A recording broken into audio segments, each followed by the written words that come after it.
First ஒன்று புரியுது, இந்த படத்துக்கு தனியாக தான் போனோம், பொண்டாட்டி கூட்டிகிட்டு போகக்கூடாதுன்னு தெரியுது. அடி விழுகும். அப்புறம் என் பக்கத்தில் யாரோ ரொம்ப கைத்தறி சிரிச்சிட்டு இருந்தாங்க, இன்னும் கல்யாணம் ஆகலைன்னு நினைக்கிறேன். நீயா அர்ஜுன்? இந்த படம் ட்ரெய்லர் பார்த்துட்டு பிரமாதமாக இருக்குன்னு சொன்னால் வீட்டுக்கு போக முடியாது. ஆனாலும் ஐ திங்க் சூர்யா சார் சொன்ன மாதிரி படம் பார்க்கணுன்னு ஆசையாக தான் இருக்குது.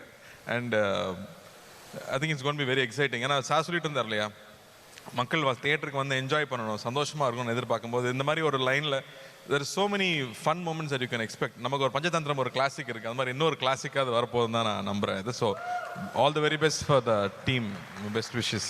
ஃபேண்டாஸ்டிக். அண்ட் உங்களுடைய நண்பன் கிட்ட ஸ்பெசிஃபிக்காக என்ன சொல்லணும் அப்படின்னு ஆசைப்படுறீங்க?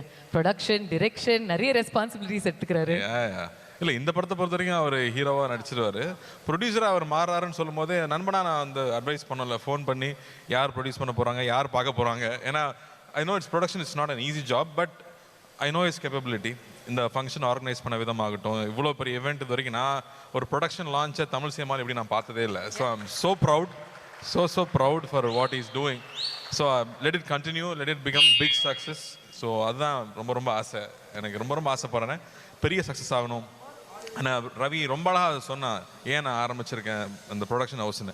அவ்வளோ டேலண்ட் இருக்காங்க, எல்லாருக்கும் ஒரு பிளாட்ஃபார்ம் தேவைப்படுது. யாராவது ஒருத்தர் கை கொடுத்து தூக்கி விட மாட்டாங்களான்னு ஏங்குறவங்க அவ்வளோ பேர் இருக்காங்க. இப்போ ரவிக்கெல்லாம் அப்பா இருந்தாங்க, அண்ணா இருந்தாங்கன்னா இவ்வளோ பேருக்கு நான் இருக்கேன்னு ரவி சொல்கிறது வந்து எனக்கு ரொம்ப சந்தோஷமாக இருக்குது. So I'm really hoping this venture becomes a big success. அதுக்கு எல்லாரோட ஒத்துழைப்பும் இருக்கணும்னு கேட்டுக்கிறேன். அழகாக சொன்னீங்க, மனசார வாழ்த்துனீங்க, கேட்குறதுக்கே ரொம்ப நல்லா இருந்துச்சு.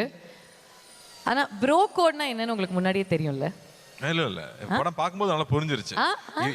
கல்யாணம் ஆகி 20 வருஷம் ஆச்சு, இதெல்லாம் புரிய 10 வருஷம் ஆச்சு எனக்கு. ப்ரோ கோட்னா என்னன்னு புரியாத அளவுக்கு நான் குழந்தை இல்லை. இல்ல ப்ரோ கோட்னா இதுக்கு முன்னாடி ப்ரோ கோட்னா என்னன்னு தெரியுமா? நீங்க ரெண்டு பேருமே அந்த ப்ரோ கோட இது ஒரு புது காயினிங் தான், இன்ட்ரெஸ்டிங்கா இருக்கு. டைரக்டரோட காயினிங் புதுசா இருக்கு. பட் எங்க ரெண்டு பேருக்குள்ள நாங்க நிறைய பேசியிருக்கோம், அதெல்லாம் ஸ்டேஜ்ல சொல்ல முடியாது. But I think we had great time. I think நான் ரவியன் எப்போ ஃபர்ஸ்ட் பார்த்தேன்னு நான் சொல்லணும்னு ஆசைப்பட்டேன். ஆக்சுவலாக ரவியன் நான் வந்து எனக்கு எப்படி பழக்கம்னா, நான் முதல்ல சினிமாவுக்குள்ளே வரணும்னு ஆசைப்படும் போது ரவியண்ணா வந்து ஸ்டன் கிளாஸில் இருப்பார். ரவியண்ணா வந்தாருன்னா பயங்கரமாக பண்ணுவார். நாங்களாம் ஒரு 3 feet ஜம்ப் பண்ணால் ரவியண்ணா வந்து ஒரு 10 feet ஜம்ப் பண்ணுவார். அப்போ பார்த்து பயமாக இருக்கும், ஐயோ இந்த சினிமாக்குள்ளே தான் நம்ம வரப்போகிறோமான்னு. கிளாஸ் முடிஞ்சோடனே கூட்டிகிட்டு போய் ஜூஸ்லாம் ஃப்ரீயாக வாங்கி கொடுப்பாரு, காசு கொடுக்க மாட்டார். நாங்களாம் காசு கொடுத்தா வாங்கிக்க மாட்டேன், சும்மா சின்ன பசங்க உட்காருங்கடான்னு சொல்லி அவர் தான் காசு கொடுப்பாரு. ஸோ அப்படி தான் எனக்கும் ரவி அண்ணாக்கும் பழக்கம். கொஞ்ச நாளுக்கு அப்புறம் தான் தெரிஞ்சது அவர் என்னோட சின்ன பையன்னு. அதுலேருந்து அவர் நான் அண்ணான்னு கூப்பிட்டு அடி வாங்குவேன்னு சொல்லி அப்புறம் ரவின்னு பேச ஆரம்பித்தோம். பட் ரவியோட எல்லா படமும் நான் பார்த்துருக்கேன். ஐ திங்க் எவ்ரி ஃபிலிம் அது சக்ஸஸ் ஃபெயிலியருங்கிறத தாண்டி எனக்கு ரவியோட படம் ஃபஸ்ட்டே பார்த்துட்டு I will always call and talk to him.